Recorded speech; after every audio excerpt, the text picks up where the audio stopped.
Dick and I are trying to figure out if there are any Campbells in North Carolina. We think no. Look, this is a team that attacks the basket.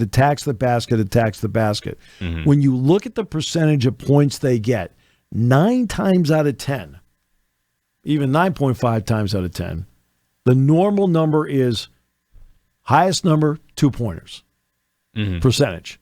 The next highest is 3-pointers. And the bottom number is always free throws. Not this team. Highest number is 2-pointers. The second highest percentage of points on this team, free throws. So they're going to get to the line. They're going to try and because they're going to attack the basket. A couple of left-handers out there. They're going to attack over and over. DJ Smith's a good player, wants to attack. Right? James Kidd wants to get there, wants to attack. Cam Gregory, that played before. Gregory played against them. I want to say it's St. Francis. Wants to attack the basket. Okay? That's how they want to play, where they're getting as many points in the lane and they're getting as many free throw attempts as possible because they only get 21% of their points from the three-point area because, it's not as if they can hit three-pointers. Yes, they can, but it really is not their MO. And that is just so everybody thinks, was kind of wondering whether I was concentrating on other things. I do have that ability. Yes, you do.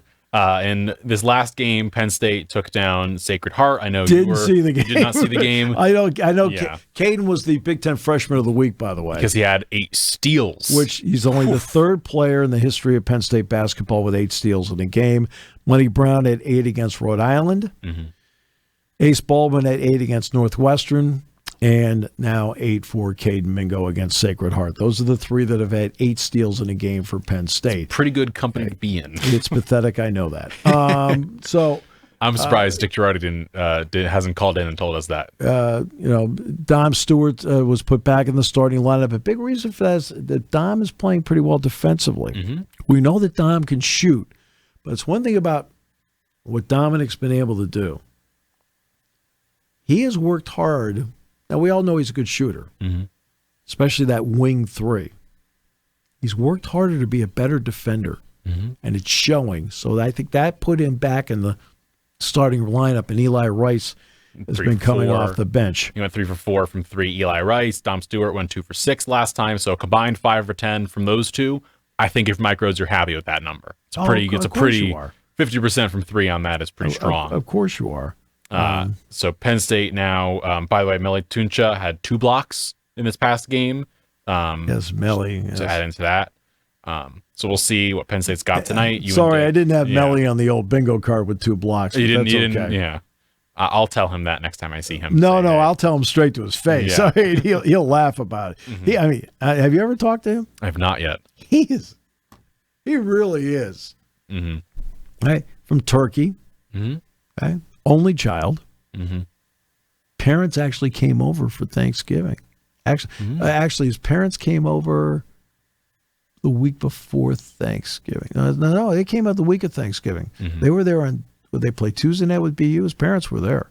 Okay. Which is great. He's 19. He played against men. Right? In the European leagues, that's what you're doing. You're playing against human beings. Right. And he and Tibor Mirotic, when they originally got the visa, you got to go through this visa process. You know what they originally were told?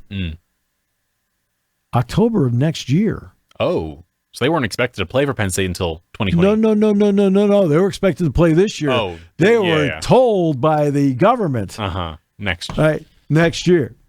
So then it's not as if, look, Mike Rhoades grew up in a family where his late father, Jim, was one of the great guys I ever met.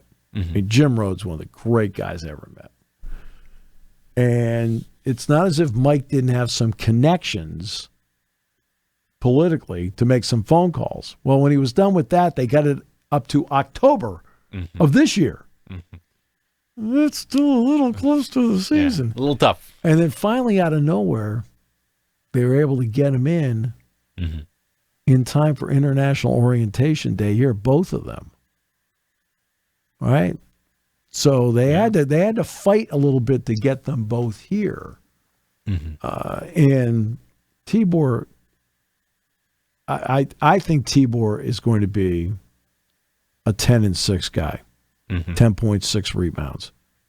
I think the way he finishes around the basket, he sets screens, and he's a physical player. I think he is, yeah. And I think his ability to get rebounds, I think, because when he got here, he was in shape, but not in basketball shape. Mm-hmm.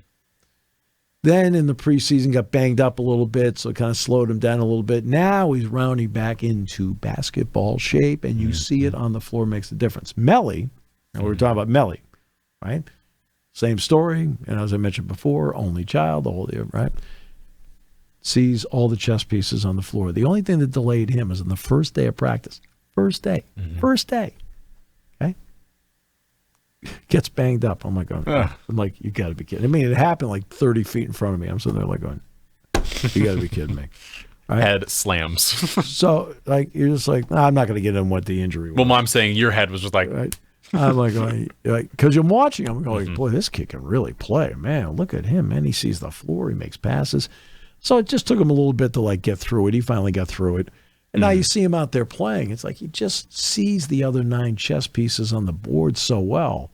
Mm-hmm. And, I mean, both those guys can play. I mean, and then you got Ivan Juric. Mm-hmm. Juric gets a little bit better every time out. Yeah. The only thing that's baffling to me about Ivan Juric is that I think he should be a better free throw shooter than he is. Yeah. Because I think he's got a nice stroke at the line. Mm-hmm. But look, this kid's a 7-foot player. Who knows? You watch him pass. Mm-hmm. He flicks the wrist. Yeah. Ding. Ball comes out. Ding. Like, he doesn't have to wind up. Mm-hmm. He is shooting currently just above 50% from the foul line. I think he was 4 of 8 on Saturday or something like that. He's been getting a little bit better. Yeah, he's at 51.6% on the season so far. He's averaging just shy of 10 points a game. But yeah, it is. It's Penn State basketball. I'm intrigued by it. Sasa Ciani, I also want to bring him up. He has some gigantic shoulders. That guy's shoulders scare me. Ciani can help them. I think what Sasha has to do is he's got to get himself to a point where he's playing with more confidence out there. Playing against Ivan every day should be a iron sharpening iron situation. He began the year in the starting lineup. It became obvious after a period of time that E should be starting, and is. Sasha can help them because in the Big Ten, which begins a week from today at Indiana, like the Navy situation, they had a 7-footer, 6'11". But when he went to the bench, the guy that replaced him was 6'3", 6'4".